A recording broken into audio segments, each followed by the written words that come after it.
As pessoas querem proibir o sexo homossexual e tudo, porque não é um sexo procriativo. Aí eles falam, é homem com homem, é pecado porque não gera filho, então não faz parte do plano de Deus. Mas eles colocam esse fardo em cima da gente, mas eles não querem suportar o fardo quando a gente coloca nas costas dele. Quando a gente diz, olha, já que você está dizendo que Deus proíbe sexo que não traz procriação, você também pratica sexo que não gera procriação.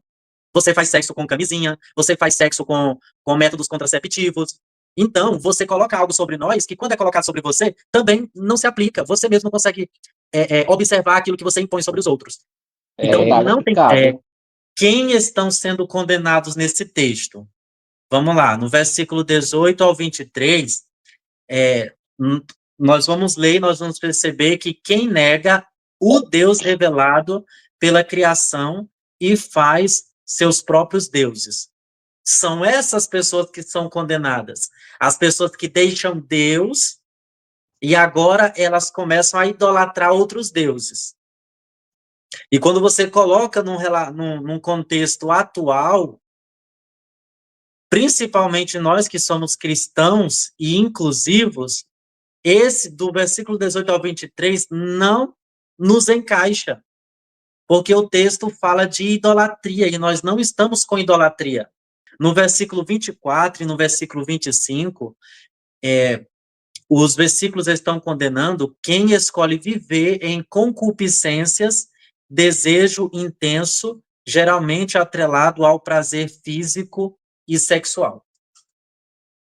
A Bíblia, ela não proíbe você ter relações sexuais. Agora, a Bíblia, ela proíbe você viver uma relação sexual fora de um relacionamento instável. E nesse texto, esse sexo que está sendo cometido aqui é justamente esse. Pessoas casadas saíram dos seus relacionamentos e foram praticar sexo com outras pessoas dentro de um culto idolátrico.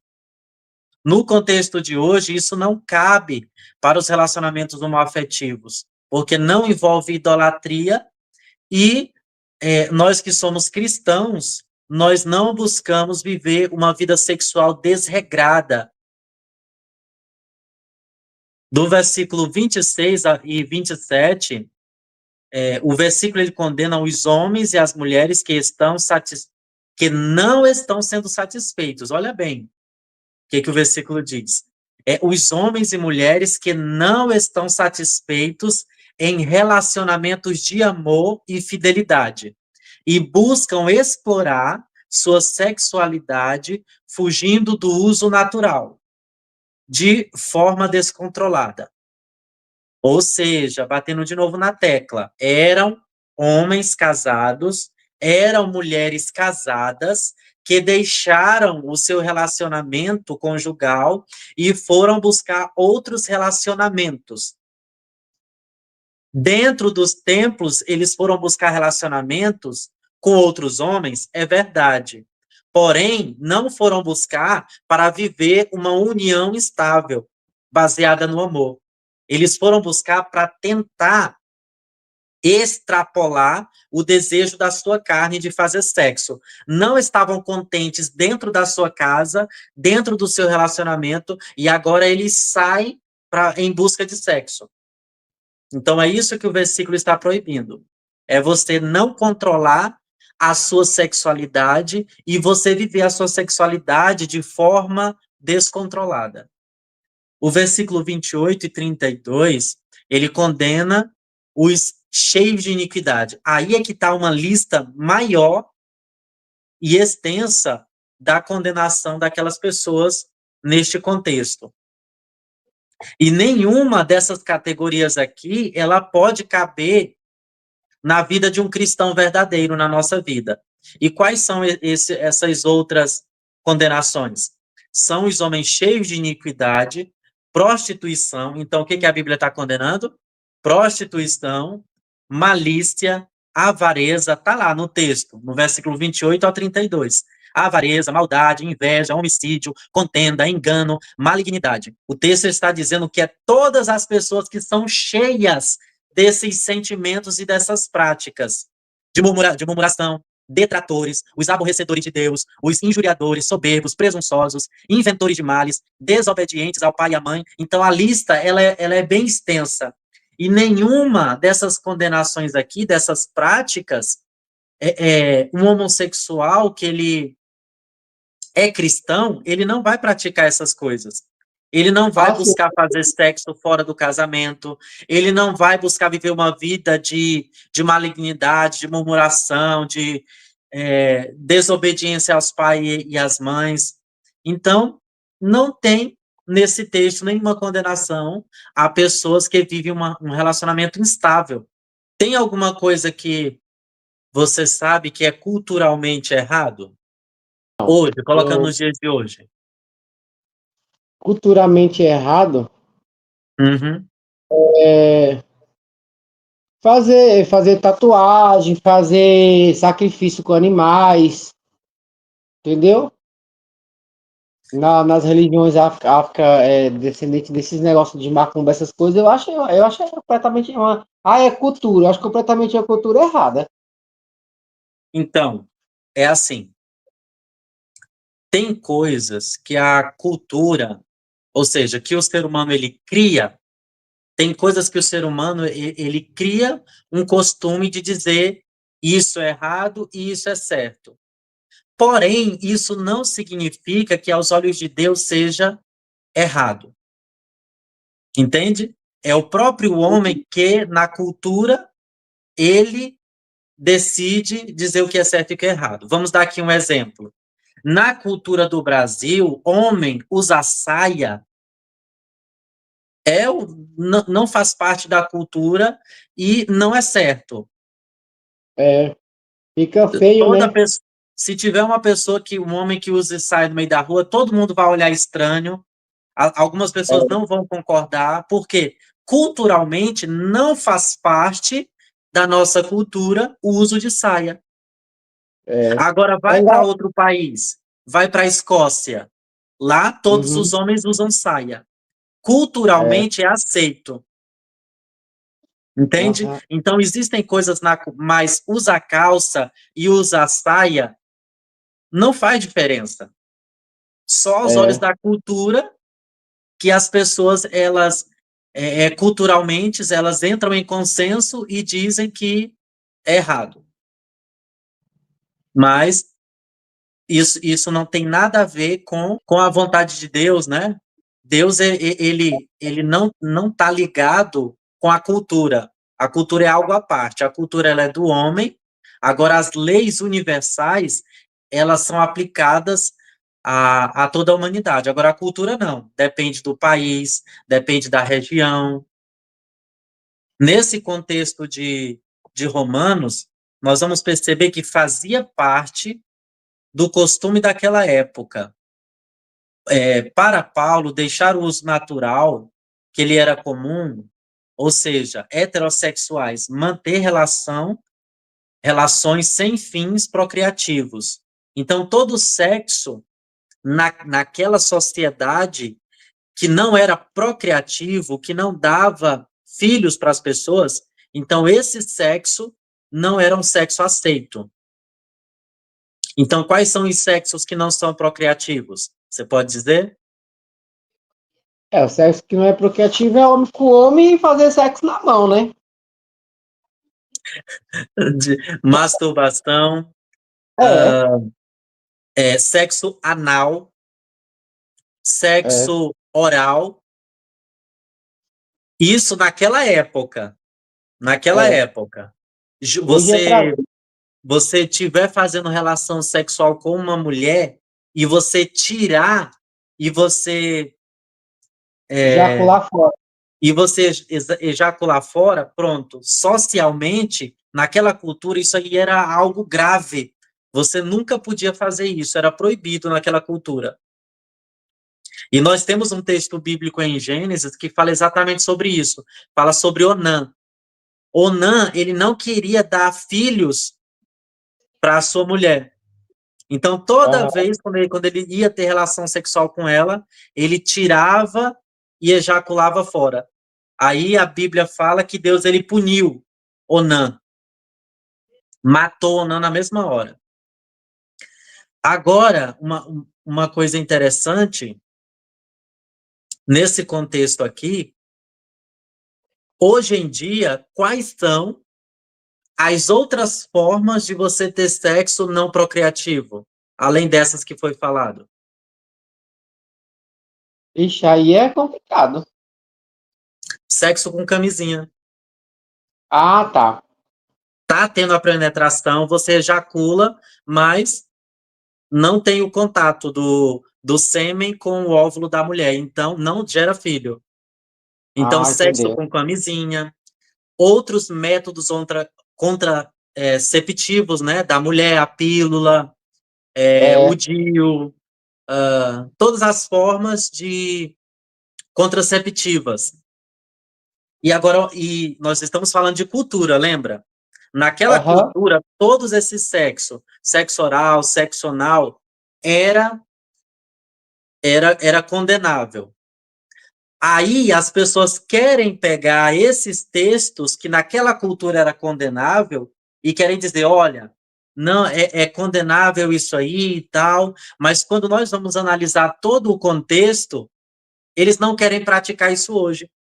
Lembra que é, na nossa campanha Trocando o Jogo, nós falamos de leis, de regras, de costumes que colocam em cima das pessoas? aham. Então é exatamente isso. As pessoas querem proibir o sexo homossexual e tudo, porque não é um sexo procriativo. Aí eles falam, homem com homem é pecado porque não gera filho, então não faz parte do plano de Deus. Mas eles colocam esse fardo em cima da gente, mas eles não querem suportar o fardo quando a gente coloca nas costas dele. Quando a gente diz, olha, já que você está dizendo que Deus proíbe sexo que não traz procriação, você também pratica sexo que não gera procriação. Você faz sexo com camisinha, você faz sexo com métodos contraceptivos. Então, você coloca algo sobre nós que, quando é colocado sobre você, também não se aplica. Você mesmo não consegue observar aquilo que você impõe sobre os outros. É Então, verdade. não tem como nós pegarmos uma cultura antiga, uma proibição antiga de uma cultura antiga, do modo como as pessoas viam, e querer trazer isso para hoje, querer aplicar na vida de qualquer pessoa que você ache. Se nós não entendermos os contextos, nós vamos interpretar a Bíblia errada. Então, se É, eles querem condenar o sexo homossexual porque não é um sexo procriativo, eles também não deviam fazer sexo que não fosse procriativo. é verdade.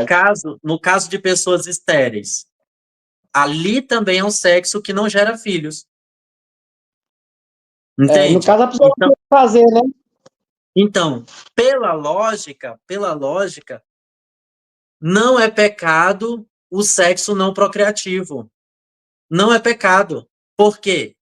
Porque o que vale na união entre duas pessoas não é o sexo exatamente, não é a forma como eu faço o sexo, se é sexo oral, se é sexo anal, não importa, se é sexo com camisinha, sem camisinha, com contraceptivo, não é sobre isso que é condenável. O sexo que é condenável é o sexo que é feito sem amor, entende? Aham, Então, o problema não está em não gerar filhos. Então, esse argumento que eles usam contra nós está lançado por terra. aham. É um mandamento apenas humano que eles colocam. É apenas um costume que eles concordam, mas nem eles mesmos conseguem praticar isso na vida deles. É, e é complicado, né? É, Paulo não está pensando ou analisando um caso onde o sexo é vivido em fidelidade. Então, aí está outra chave para interpretar esse capítulo de Romanos. Paulo, ele não está falando de relacionamentos que tenham fidelidade. Ele está condenando o contrário, relacionamentos que não tinham fidelidade. Nos relacionamentos homoafetivos, os que são cristãos, né, os que procuram viver segundo os princípios bíblicos, é relacionamentos dentro de uma fidelidade e de um compromisso. Ou seja, o texto não condena. Paulo não está pensando, analisando um caso onde o sexo é vivido em fidelidade, respeito e amor mútuo. Pelo contrário. E, portanto, não se encaixa no texto a acusação contra LGBTs compromissados. Agora, se for LGBT que quer só viver de prazer, quer viver de forma descontrolada sexualmente, então o texto condena ele. Agora, o LGBT que vive com compromisso, com respeito, com amor, não está sendo condenado no texto. Então, é muito fácil, é muito claro a gente observar isso no texto. Agora, eles não. Eles só querem saber se é sexo anal, se é só sexo homem com homem. E esquece o contexto todo. Isso é um absurdo. Vamos falar mais sobre contra a natureza e suas diferentes aplicações. Apesar do texto bíblico falar de modo negativo sobre estas expressões de contra a natureza e o uso não natural, é preciso, antes de tudo, deixar claro que nem tudo que é antinatural ou contra a natureza é algo condenável por Deus automaticamente.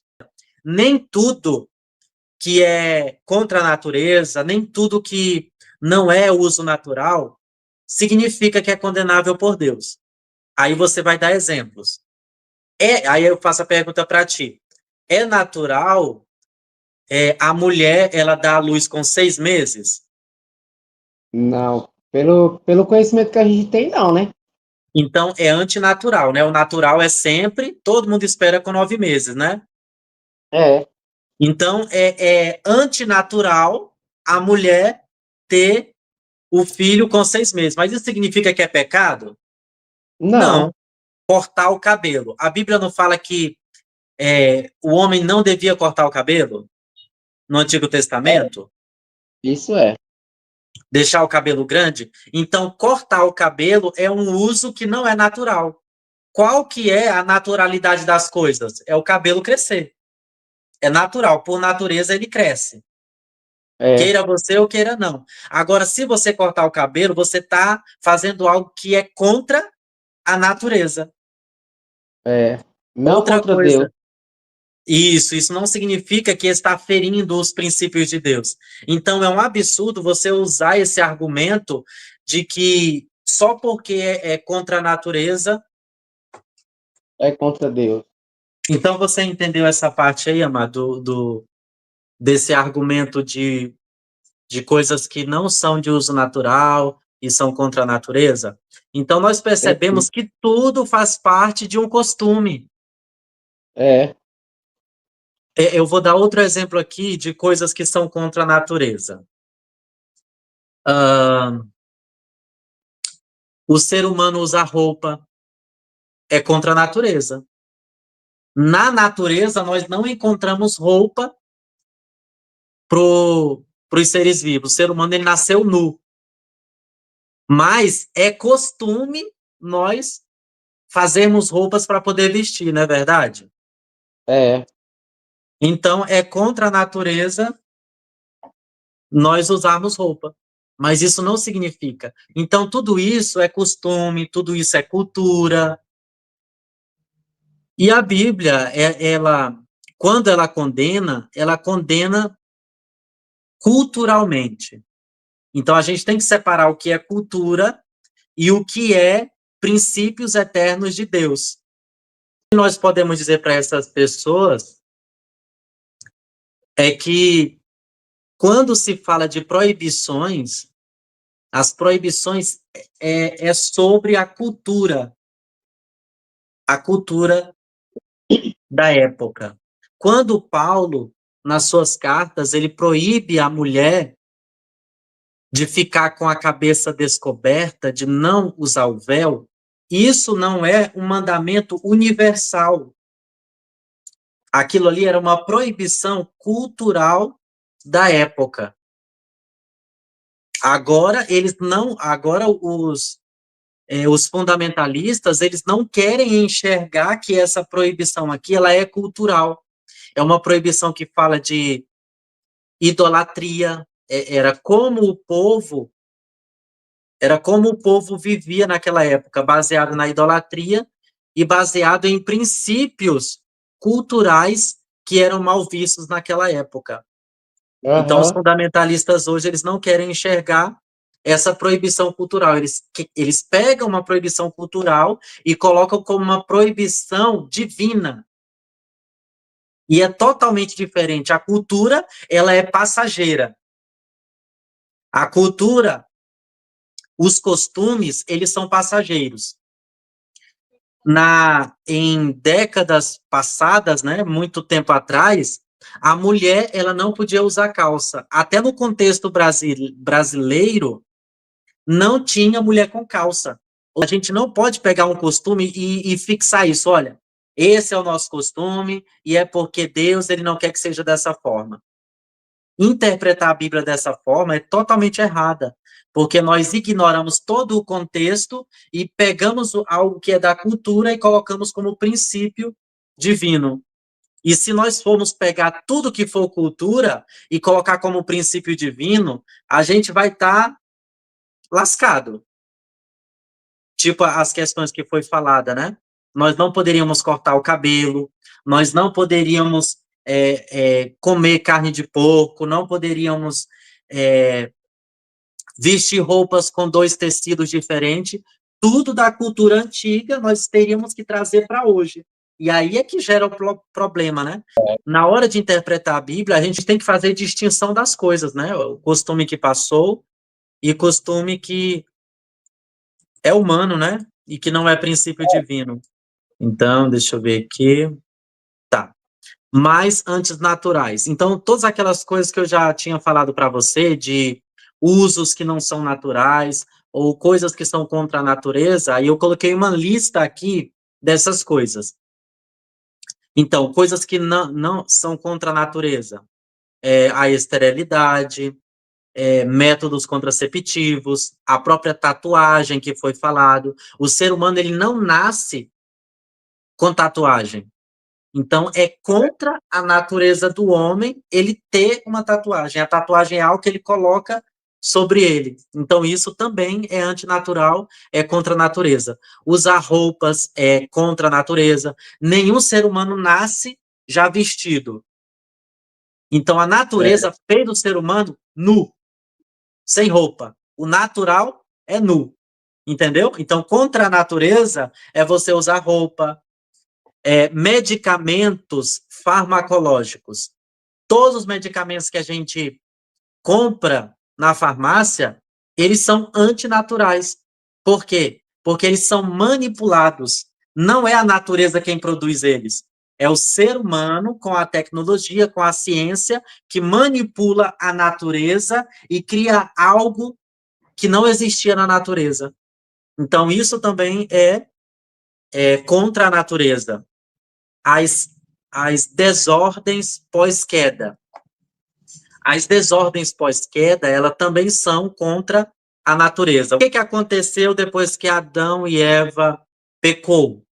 O que Deus falou que iria acontecer com a terra? O que iria acontecer com eles? Isso que Deus falou era o que seria contra a natureza, contra o projeto que Deus projetou inicialmente. O que você pode dizer que seja? Que ele ia trabalhar, né? Ia comer do seu próprio suor. E a mulher, aí Deus disse à mulher: multiplicarei grandemente a tua dor. Então, é contra a natureza sem a mulher sentir dores enormes para ter a criança, porque no começo não era assim. Então, tudo que aconteceu em decorrência do pecado é contra a natureza do projeto de Deus. Então, deixa eu ver aqui. Ó, com dores terás filhos. Então, isso aí é contra a natureza também. Porque Deus ele não projetou a mulher para ter filho com essas dores terríveis. Tá, isso aí tá onde? Com essa multiplicação de dores. Gênesis 3, verso 16. E o teu desejo será para o teu marido e ele te dominará. Deixa eu ver aqui o texto que Ah, tá aqui, o 17. E Adão disse, portanto, então você lembra aqui, ó, Adão e Eva já pecaram. Então, e essas punições que Deus está dando é contra a natureza, porque Deus ele não projetou essas coisas que ele está lançando sobre a criação agora, Deus ele não projetou. Deus só está lançando essas coisas porque por causa do pecado. Então, além das multiplicações das dores, o que mais que é contra a natureza aqui? O 18. Espinhos e cardos também te produzirá. O que nós podemos perceber nesse versículo? Antes da queda, não havia espinhos. Não havia planta com espinhos, não havia rosas com espinhos. Os espinhos, eles foram consequências do pecado. Quando você vê uma rosa com espinhos, isso é antinatural também. Porque antes do pecado, não havia rosas com espinho. Espinhos e Ah, cardos também te produzirá. A terra não produzia espinhos. Ela só começou a produzir espinhos depois do pecado. Isso é antinatural também. E se eu pegar isso e dizer, olha, se espinhos são antinaturais, então espinhos é pecado, é não sei o quê. Ninguém quer considerar essas coisas como pecado. Quer considerar como coisas naturais. Mas o texto está dizendo que não é natural existir espinhos na terra. E comerás a erva do campo, do suor do seu rosto comerás o teu pão. Agora, outra consequência do pecado é você ter que suar agora para você conseguir o seu alimento. Então, não somente essas coisas que eu falei, mas tantas outras são coisas antinaturais. aham. Outra coisa que é antinatural também, os alimentos transgênicos de origem vegetal e animal também são antinaturais. Ou seja, tudo que a humanidade constrói ou modifica da natureza é antinatural.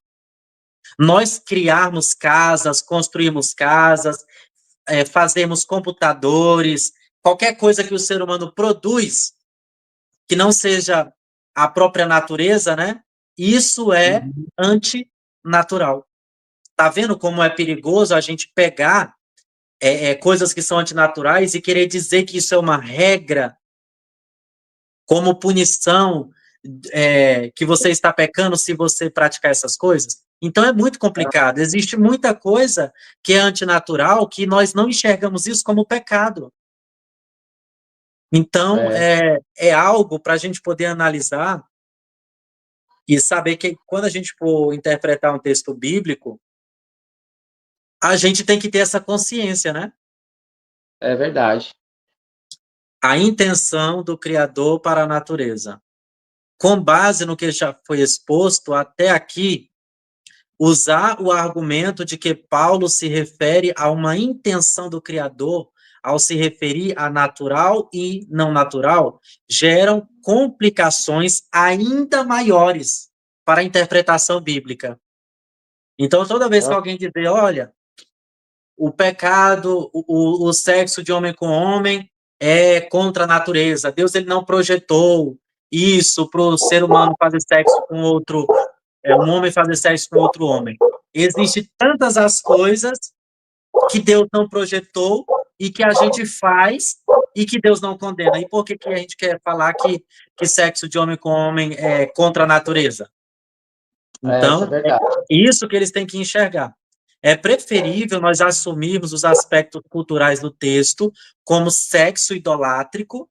Então, é mais preferível a gente interpretar o texto como sexo idolátrico, exaustiva sede de sexo dos romanos e aquela cosmovisão ultrapassada de sexo não reprodutivo, como socialmente rechaçada. Então, aquilo que a cultura proíbe, talvez seja o que Deus ele não proíbe.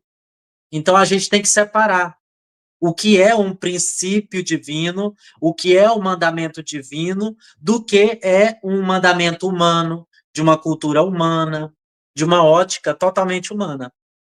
Isso é verdade. Nos textos de 1 Timóteo 1, 9 e 10, vai falar sobre os efeminados. A tradução, a melhor tradução para aquele texto é garoto de programa, libertino, indisciplinado e frouxo. Seu Então, frouxo. toda pessoa frouxa, ela é um afeminado.